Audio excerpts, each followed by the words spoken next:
ಆತ್ಮೀಯ ವೀಕ್ಷಕರಿಗೆಲ್ಲ ನಮಸ್ಕಾರ.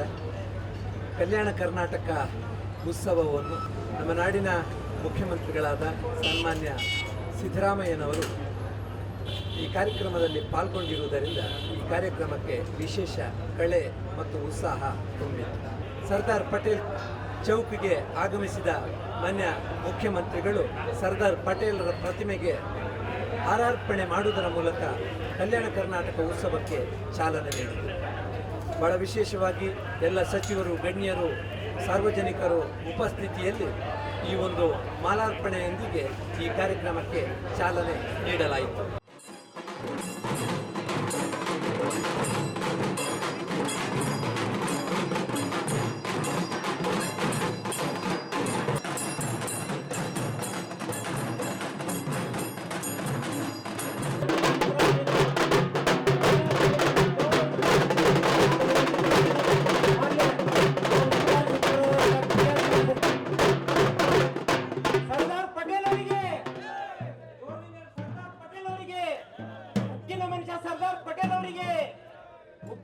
ಸರ್ದಾರ್ ಪಟೇಲ್ ಅವರಿಗೆ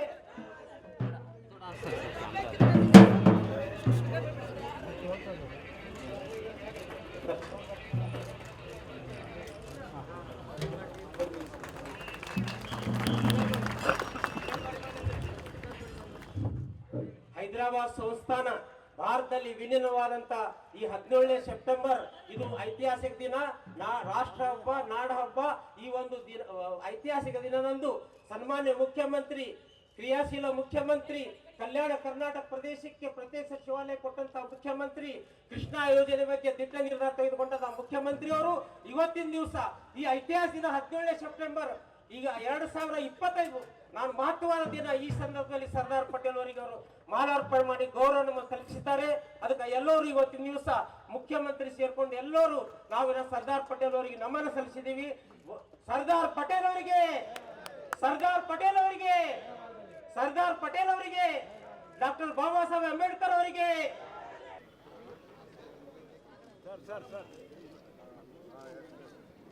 ಸರ್ದಾರ್ ವಲ್ಲಭಾಯಿ ಪಟೇಲ್ ವೃತ್ತದಿಂದ ನೇರವಾಗಿ ಪೊಲೀಸ್ ಪರೇಡ್ ಗ್ರೌಂಡ್ಗೆ ಆಗಮಿಸಿದಂಥ ಮಾನ್ಯ ಮುಖ್ಯಮಂತ್ರಿಗಳು ನೇರವಾಗಿ ರಾಷ್ಟ್ರ ಧ್ವಜಾರೋಹಣವನ್ನು ನೆರವೇರಿಸಿದ ನಂತರ ಪರೇಡನ್ನು ವೀಕ್ಷಣೆ ಮಾಡಿ ಆನಂತರ ಸಾರ್ವಜನಿಕರನ್ನು ಉದ್ದೇಶಿಸಿ ಕಲ್ಯಾಣ ಕರ್ನಾಟಕ ಉತ್ಸವದ ಸಂದೇಶವನ್ನು ಮಾನ್ಯ ಮುಖ್ಯಮಂತ್ರಿಗಳು ನೀಡಿದರು. ಇದೀಗ ಸನ್ಮಾನ್ಯ ಮುಖ್ಯ ಅತಿಥಿಗಳು ಪುಷ್ಪಗಳಿಂದ ಸುಂದರವಾಗಿ ಅಲಂಕೃತಗೊಂಡ ತೆರೆದ ವಾಹನದಲ್ಲಿ ಬಿಚ್ಚುಗತ್ತಿಯ ಬೆಂಗಾವಲಿನೊಂದಿಗೆ ಇಂದಿನ ಈ ಸಂಭ್ರಮದ ಆಚರಣೆಯಲ್ಲಿ ಪಾಲ್ಗೊಂಡಿರತಕ್ಕಂತಹ ವಿವಿಧ ಪರೇಡ್ ಪಡೆಗಳ ಪರಿವೀಕ್ಷಣೆಗೆ ರಾಜ್ಯ ಪ್ರಭುತ್ವದಿಂದ ಪ್ರಜಾಪ್ರಭುತ್ವಕ್ಕೆ ಕಲ್ಯಾಣ ಕರ್ನಾಟಕ ಭಾಗದ ಸರ್ವಾಂಗೀಣ ಅಭಿವೃದ್ಧಿಗಾಗಿ ಅನೇಕ ಯೋಜನೆಗಳನ್ನು ಸಾಕಾರಗೊಳಿಸುತ್ತಾ ಸಾಗಿದ್ದಾರೆ. ಪರೇಡ್ ಪರಿವೀಕ್ಷಣೆ ಇದೀಗ ಮನ್ಯರ ಪರಿವೀಕ್ಷಣೆಯು ಟಿಆರ್ ಘಟಕ ಕಲಬುರಗಿ ಇಂದ ಗೌರವ ವಂದನೆಯನ್ನು ಸ್ವೀಕರಿಸಿ ಇದೀಗ ಮನ್ಯರು ಮುಂದೆ ಸಾಗ್ತಾ ಇದ್ದಾರೆ. ಗೌರವ ವಂದನೆಯನ್ನ ಸ್ವೀಕರಿಸಿ ಮಾನ್ಯ ಮುಖ್ಯಮಂತ್ರಿಗಳು ಮುಂದೆ ಸಾಗ್ತಾ ಇದ್ದಾರೆ. ಇದೀಗ ಮನ್ಯರು 6ನೇ ಪಡೆ ಕೆಎಸ್ಆರ್ಪಿ ಕಲಬುರಗಿ 1 ಹಾಗೂ ಕಲ್ಯಾಣ ಕರ್ನಾಟಕ ರಸ್ತೆ ಸಾರಿಗೆ ಕಲಬುರಗಿ ಇವರಿಂದ ಗೌರವ ವಂದನೆಯನ್ನು ಸ್ವೀಕರಿಸಿ ಇದೀಗ ಮನ್ಯರು ಮುಂದೆ ಸಾಗ್ತಾ ಇದ್ದಾರೆ. ಶ್ರೀ ಅಡೂರು ಶ್ರೀನಿವಾಸರು ಮಾನ್ಯ ಪೊಲೀಸ್ ಅಧೀಕ್ಷಕರು ಕಲಬುರಗಿ ಜಿಲ್ಲೆಯವರ ಮಾರ್ಗದರ್ಶನದಲ್ಲಿ ಪಥಸಂಚಲನ ಆರಂಭಗೊಂಡಿದ್ದು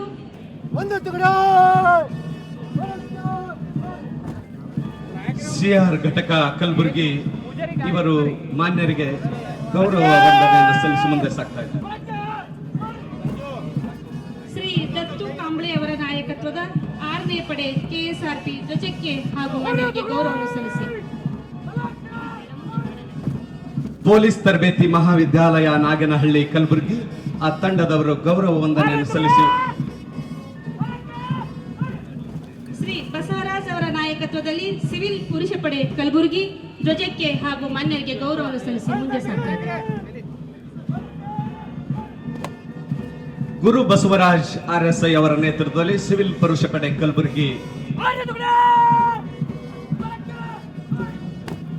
ಶ್ರೀಮತಿ ಇಂದುಮತಿಯವರ ನಾಯಕತ್ವದಲ್ಲಿ ಸಿವಿಲ್ ಮಹಿಳಾ ಪಡೆ ಕಲಬುರಗಿ ಇದೀಗ ವೇದಿಕೆಯ ಮುಂಭಾಗದಲ್ಲಿ. ದಸ್ತಗೀರ್ ಪಟೇಲ್ ಅವರ ನೇತೃತ್ವದಲ್ಲಿ 6ನೇ ಪಡೆ KSRP ಕಲಬುರಗಿ.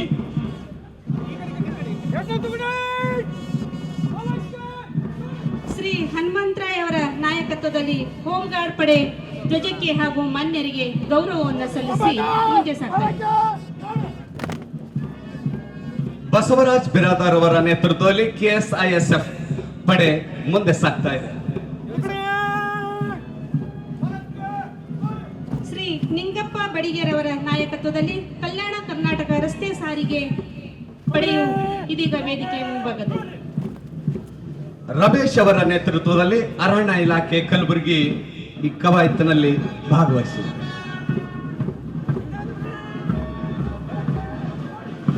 ಶ್ರೀಧರ್ ನರೋಣೆ ಅಬಕಾರಿ ನಿರೀಕ್ಷಕರ ಇವರ ನಾಯಕತ್ವದಲ್ಲಿ ಅಬಕಾರಿ ಇಲಾಖೆ ಪಡೆಯು ಧ್ವಜಕ್ಕೆ ಹಾಗೂ ಮಾನ್ಯರಿಗೆ ಗೌರವವನ್ನು ಸಲ್ಲಿಸಿ ಮುಂದೆ ಸಾಗ್ತಾರೆ. ಕುಮಾರಿ ಅಂಜನಾ ಅವರ ನೇತೃತ್ವದಲ್ಲಿ 32ನೇ NCC ಬೆಟಾಲಿಯನ್ ತಂಡ, ಕುಮಾರ್ ರೇವಪ್ಪ ಅವರ ನಾಯಕತ್ವದಲ್ಲಿ ಸೇನಾ ಆಯ್ಕೆ ಪೂರ್ವ ತರಬೇತಿ ಶಾಲೆ ಇದೀಗ ವೇದಿಕೆಯ ಮುಂಭಾಗದಲ್ಲಿ. ವಿಶ್ವನಾಥ್ ಅವರ ನೇತೃತ್ವದಲ್ಲಿ ಅಗ್ನಿಶಾಮಕ ದಳ ಮತ್ತು ಸೇವೆಗಳು ಅತಿಥಿಗಳಿಗೆ ಮತ್ತು ರಾಷ್ಟ್ರಧ್ವಜಕ್ಕೆ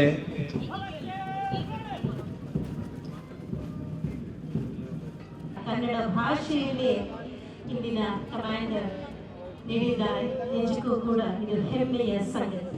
ಎಲ್ಲ ತುಕಡಿಗಳಿಗೆ ಅಭಿನಂದನೆಗಳು, ಚಪ್ಪಾಳೆಗಳ ಮುಖ್ಯ. ಸಮಸ್ತ ನಾಗರಿಕ ಬಂಧುಗಳಿಗೂ ಕಲ್ಯಾಣ ಕರ್ನಾಟಕ ಉತ್ಸವದ ದಿನದ ಶುಭಾಶಯಗಳು. 1947 ಆಗಸ್ಟ್ 15ರಂದು ದೇಶ ಸ್ವತಂತ್ರ ಪಡೆದ ಸಂಭ್ರಮದಲ್ಲಿದ್ದರೆ ಈ ಭಾಗಕ್ಕೆ ಸ್ವತಂತ್ರ ದೊರಕಿರಲಿಲ್ಲ. ರಜಾಕಾರರ ದೌರ್ಜನ್ಯ ಮಿತಿಮೀರಿತ್ತು. ತ್ಯಾಗ ಬಲಿದಾನಗಳಿಗೆ ಹೆಸರುವಾಸಿಯಾದ ಈ ನೆಲದ ಅಪ್ರತಿಮ ಹೋರಾಟಗಾರರ ಛಲ ಮತ್ತು ಜವಾಹರ್ಲಾಲ್ ನೆಹರು ಹಾಗೂ ಸರ್ದಾರ್ ವಲ್ಲಭಭಾಯ್ ಪಟೇಲ್ ಅವರ ದೃಢ ನಿಶ್ಚಯದಿಂದಾಗಿ ಒಕ್ಕೂಟ ವ್ಯವಸ್ಥೆಗೆ ಸೇರುವಂತಾಯಿತು.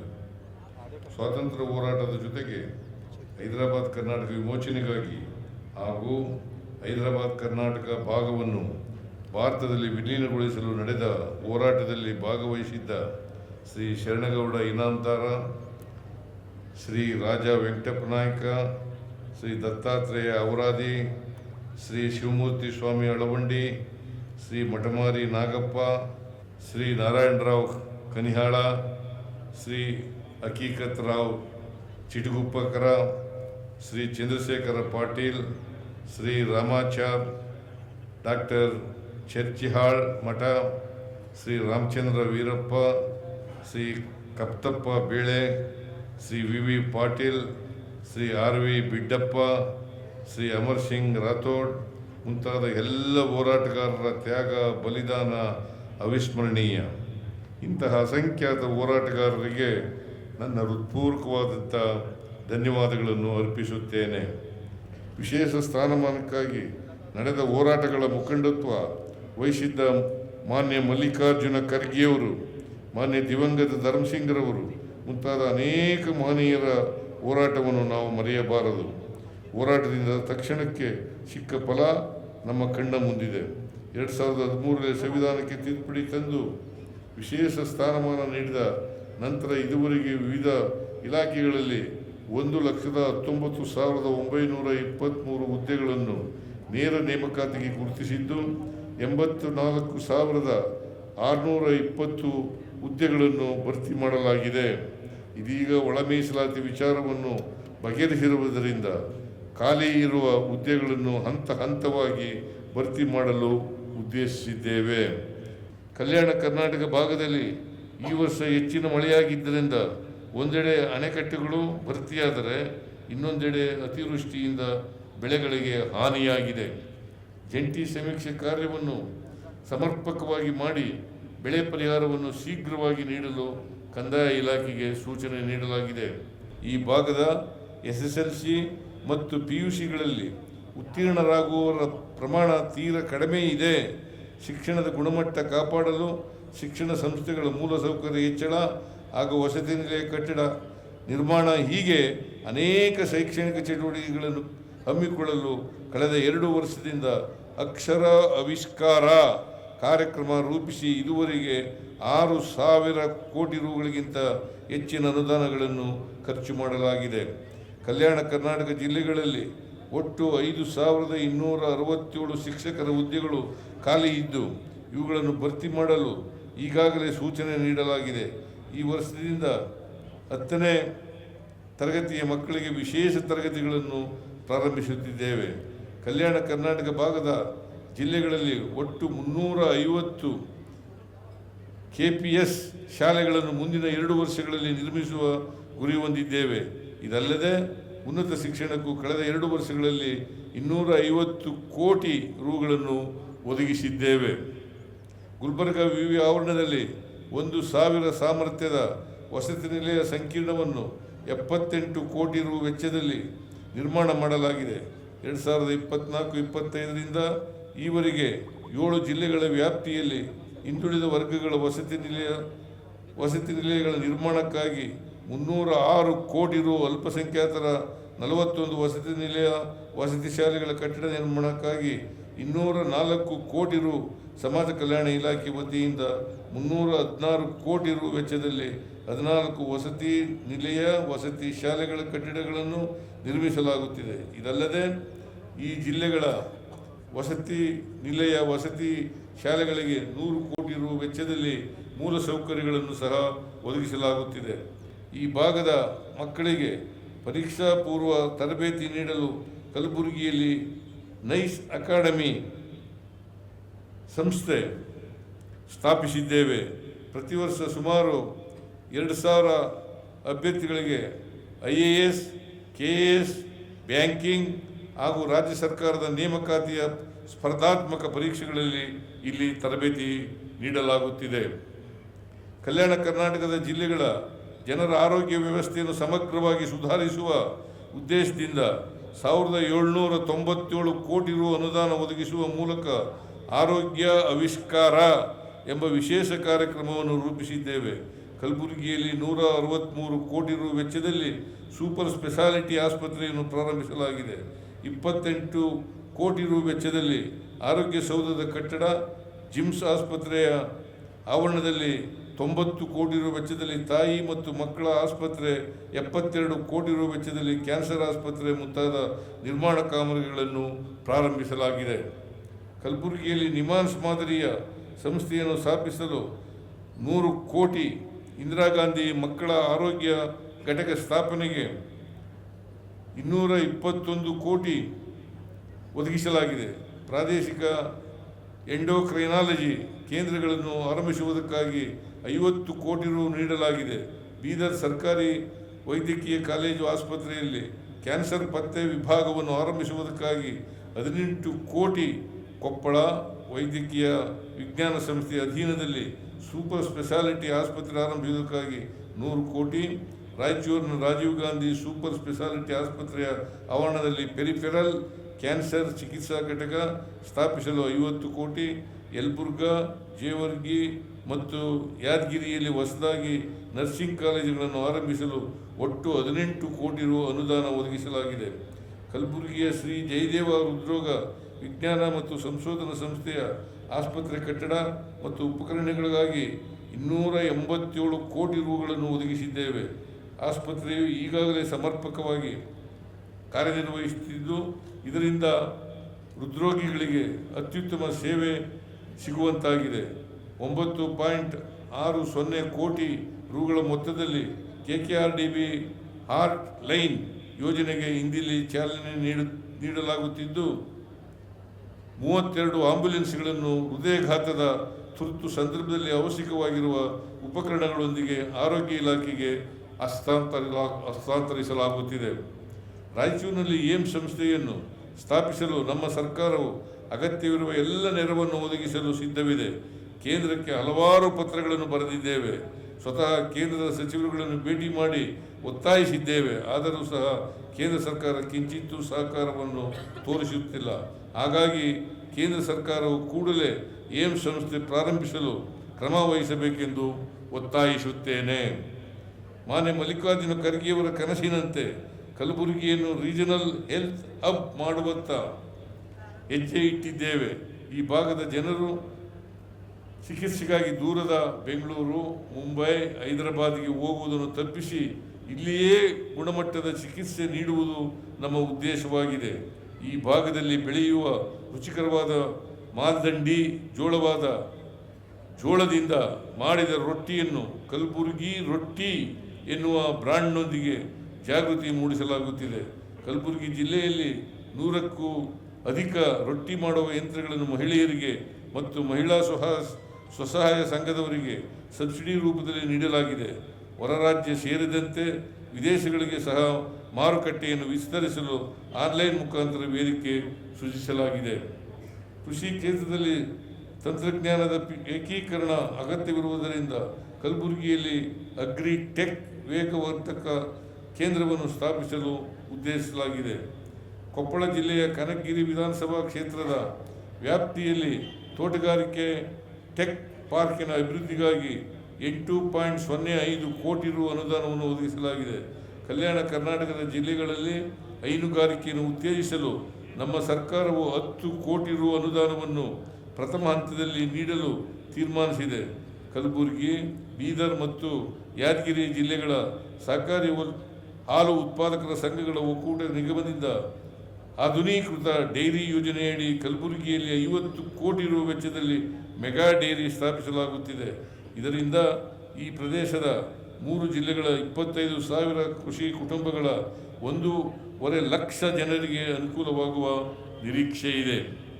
ಕಲಬುರಗಿ ಜಿಲ್ಲೆಯ ಚಿತ್ತಾಪುರ ತಾಲೂಕಿನ ಕೆರೆ ತುಂಬಿಸುವ ಕಾಮಗಾರಿ, ಜೇವರ್ಗಿ ತಾಲೂಕಿನ ಬಾಂದಾರ ನಿರ್ಮಾಣ ಕಾಮಗಾರಿ, ಸೇಡಂ ತಾಲೂಕಿನ ಕಾಚೂರು ಗ್ರಾಮದ ಹತ್ತಿರ ಏತ ನೀರಾವರಿ ಯೋಜನೆ, ರಾಯಚೂರು ಜಿಲ್ಲೆ ಮಾನವಿ ತಾಲೂಕಿನ ಕುರುಡಿ ಕೆರೆ ತುಂಬಿಸುವ ಕಾಮಗಾರಿಗಳಿಗೆ ಒಟ್ಟು 480 ಕೋಟಿ ರೂಪಾಯಿಗಳ ಅನುದಾನವನ್ನು ಒದಗಿಸಲಾಗಿದೆ.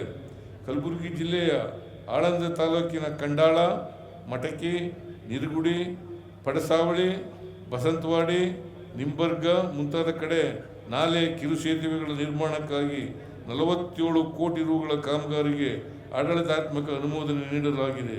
ಈ ಯೋಜನೆಯಿಂದ 3,687 ಎಕರೆ ಭೂಮಿಗೆ ನೀರಾವರಿ ಸೌಲಭ್ಯ ದೊರೆಯಲಿದೆ. ಕಾಮಗಾರಿಗಳನ್ನು ಶೀಘ್ರವಾಗಿ ಅನುಷ್ಠಾನ ಮಾಡಲು ಸೂಚಿಸಲಾಗಿದೆ.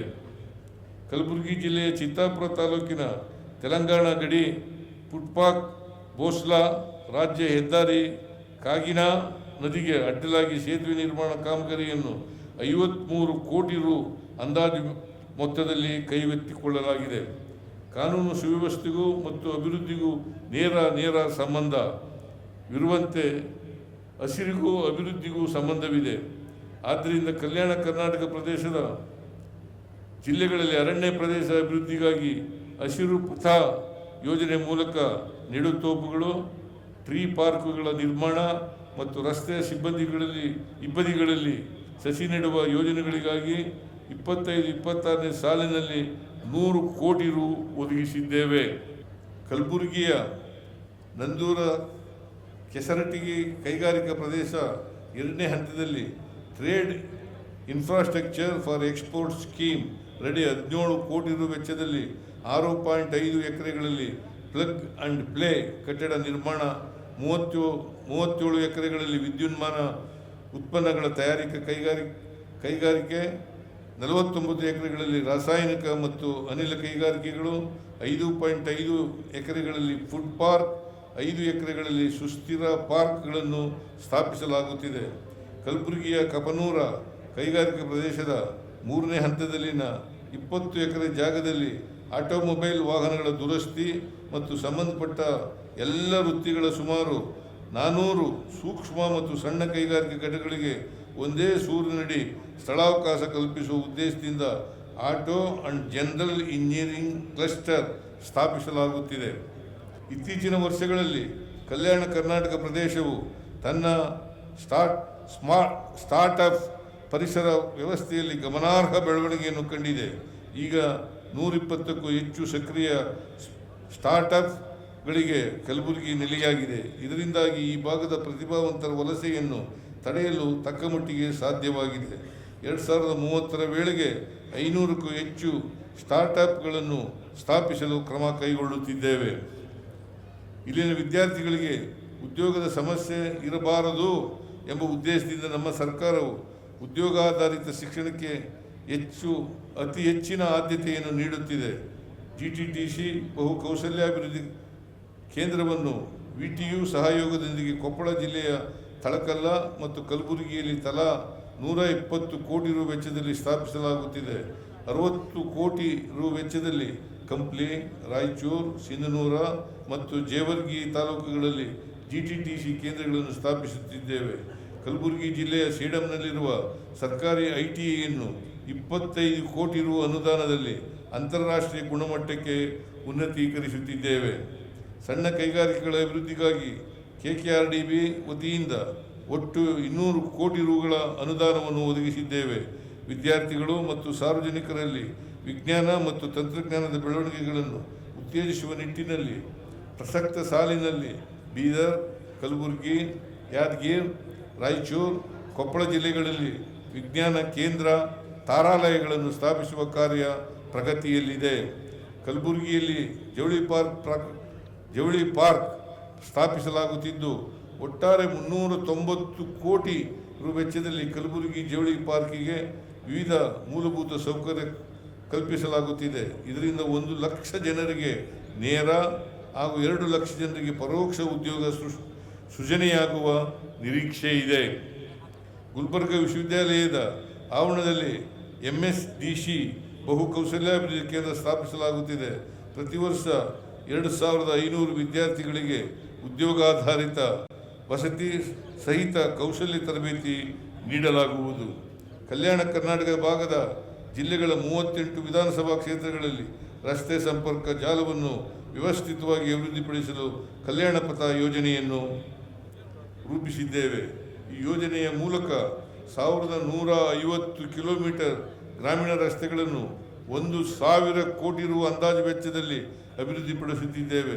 ಪ್ರಗತಿಪಥ ಯೋಜನೆಯಡಿ ರಾಜ್ಯಾದ್ಯಂತ 5,200 ಕೋಟಿ ರು ವೆಚ್ಚದಲ್ಲಿ 7,110 ಕಿಲೋಮೀಟರ್ ರಸ್ತೆಗಳ ಸುಧಾರಣೆಗೆ ಕ್ರಮ ವಹಿಸುತ್ತಿದ್ದೇವೆ. ಇದರಲ್ಲಿ ಕಲಬುರಗಿ ಜಿಲ್ಲೆಯೊಂದರಲ್ಲೇ 220 ಕಿಲೋಮೀಟರ್ ರಸ್ತೆ ಸುಧಾರಣೆಯಾಗಲಿದೆ. ಈ ಪ್ರದೇಶದ ಜಿಲ್ಲೆಗಳಲ್ಲಿ 400 ಮಹಿಳಾ ನೈರ್ಮಲ್ಯ ಮತ್ತು ಸಾರ್ವಜನಿಕ ಶೌಚಾಲಯಗಳನ್ನು ನಿರ್ಮಿಸುವ ಕಾರ್ಯವು ಪ್ರಗತಿಯಲ್ಲಿದ್ದು ಪ್ರತಿ ಘಟಕಕ್ಕೆ 25 ಲಕ್ಷದಂತೆ ಒಟ್ಟು 100 ಕೋಟಿ ರು ವೆಚ್ಚ ಮಾಡಲಾಗುತ್ತಿದೆ. ಗ್ರಾಮೀಣ ಅಭಿವೃದ್ಧಿ ಮತ್ತು ಪಂಚಾಯತ್ ರಾಜ್ ಇಲಾಖೆಯ ಕಲಬುರಗಿ ಮತ್ತು ಬೀದರ್ ಜಿಲ್ಲೆಗಳ ಎಲ್ಲ ಗ್ರಾಮೀಣ ಜನವಸತಿಗಳಿಗೆ DBOT ಆಧಾರದ ಮೇಲೆ ಸಮಗ್ರ ಬಹುಗ್ರಾಮ ಕುಡಿಯುವ ನೀರು ಯೋಜನೆಯನ್ನು 7,200 ಕೋಟಿ ರುಗಳ ಮೊತ್ತದಲ್ಲಿ ಅನುಷ್ಠಾನಗೊಳಿಸುವ ಬಗ್ಗೆ ಕೇಂದ್ರ ಸರ್ಕಾರದ ಪಾಲಿನ ಅನುದಾನ ನಿರೀಕ್ಷೆಯಲ್ಲಿದ್ದೇವೆ. ಗ್ರಾಮೀಣ ಮತ್ತು ನಗರ ಪ್ರದೇಶಗಳಿಗೆ ರಸ್ತೆ ಮತ್ತು ಒಳಚರಂಡಿ ಕಾಮಗಾರಿಗಳನ್ನು ಹಾಗೂ ಐಮಾಸ್ ವಿದ್ಯುತ್ ಸಂಪರ್ಕವನ್ನು ಕಲ್ಪಿಸುವುದಕ್ಕಾಗಿ 2023-24ರಲ್ಲಿ ನಮ್ಮ ಸರ್ಕಾರಕ್ಕೆ ಅಧಿಕಾರಕ್ಕೆ ಬಂದ ನಂತರ ಒಟ್ಟು 3,411 ಕೋಟಿ ರು ಒದಗಿಸಲಾಗಿದೆ. KKRDB ಮತ್ತು ಕಲಬುರಗಿ ನಗರಾಭಿವೃದ್ಧಿ ಪ್ರಾಧಿಕಾರಗಳ ಜಂಟಿ ಅನುದಾನದಲ್ಲಿ ಕಲಬುರಗಿ ನಗರದಲ್ಲಿ ತರಕಾರಿ ಮಾರುಕಟ್ಟೆಯನ್ನು 27 ಕೋಟಿ ರು ವೆಚ್ಚದಲ್ಲಿ ನಿರ್ಮಿಸಲಾಗಿದ್ದು ಶೀಘ್ರವೇ ಇದನ್ನು ಉದ್ಘಾಟಿಸಿ ಲೋಕಾರ್ಪಣೆ ಮಾಡಲಾಗುವುದು. ಕಲ್ಯಾಣ ಕರ್ನಾಟಕ ಭಾಗದಲ್ಲಿ ಕ್ರೀಡೆಗೆ ಉತ್ತೇಜನ ನೀಡಲು ಕಲಬುರಗಿಯನ್ನು ಕ್ರೀಡಾ ನಗರಿಯನ್ನಾಗಿ ಮಾಡಲಾಗುತ್ತಿದೆ. ಕಲಬುರಗಿ ನಗರದ ಚಂದ್ರಶೇಖರ ಪಾಟೀಲ ಜಿಲ್ಲಾ ಕ್ರೀಡಾಂಗಣದಲ್ಲಿ ವಿಶೇಷವಾಗಿ ಬಾಲಕಿಯರಿಗೆ ಪ್ರತ್ಯೇಕ ಒಳಾಂಗಣ ಕ್ರೀಡಾ ಸಂಕೀರ್ಣ ಸೇರಿದಂತೆ ಒಟ್ಟಾರೆ 18 ಕೋಟಿ ರು ವೆಚ್ಚದಲ್ಲಿ ವಿವಿಧ ಕ್ರೀಡಾ ಮೂಲಸೌಕರ್ಯ ಅಭಿವೃದ್ಧಿ ಕಾರ್ಯಗಳು ಪ್ರಗತಿಯಲ್ಲಿವೆ. ಹಿಂದೆ ನಮ್ಮ ಸರ್ಕಾರದ ಅವಧಿಯಲ್ಲಿ ಬಸವ ಕಲ್ಯಾಣದಲ್ಲಿ ಅನುಭವ ಮಂಟಪವನ್ನು ವಿನ್ಯಾಸಗೊಳಿಸಿ ಶಂಕುಸ್ಥಾಪನೆ ಮಾಡಿದ್ದೆವು. ಈಗ ಅದಕ್ಕೆ ಅಗತ್ಯವಿರುವ ಅನುದಾನ ಒದಗಿಸುತ್ತಿದ್ದೇವೆ. ವರ್ಷಾಂತ್ಯದಲ್ಲಿ ಅದನ್ನು ಲೋಕಾರ್ಪಣೆ ಮಾಡುತ್ತೇವೆ. ಆ ನಂತರ ಮುಖ್ಯವಾಗಿ ಈ ಒಂದು ವಿಶೇಷ ಸ್ತಬ್ಧ ಚಿತ್ರಗಳ ಒಂದು ಪ್ರದರ್ಶನ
ಆಗಮಿಸ್ತಾ ಇದೆ.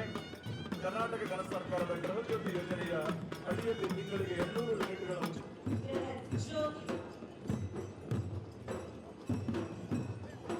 ಮುಂದಿನ ತತ್ವಚಿತ್ರ ಕಲ್ಯಾಣ ಕರ್ನಾಟಕ ರಸ್ತೆ ಸಾರಿಗೆ ಸಂಸ್ಥೆಯ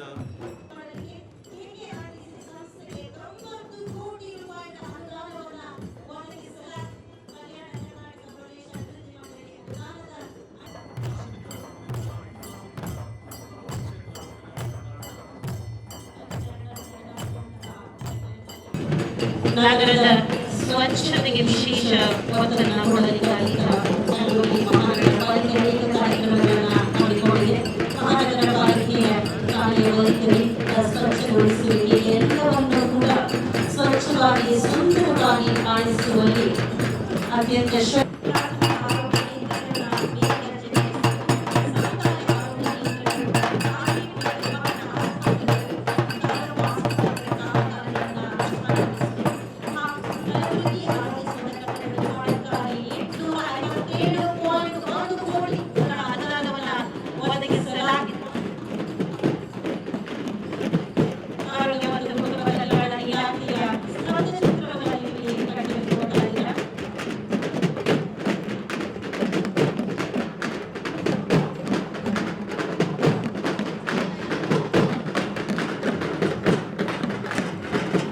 ಕಲ್ಯಾಣ ಕರ್ನಾಟಕ ಪ್ರದೇಶಾಭಿವೃದ್ಧಿ ಮಂಡಳಿಯು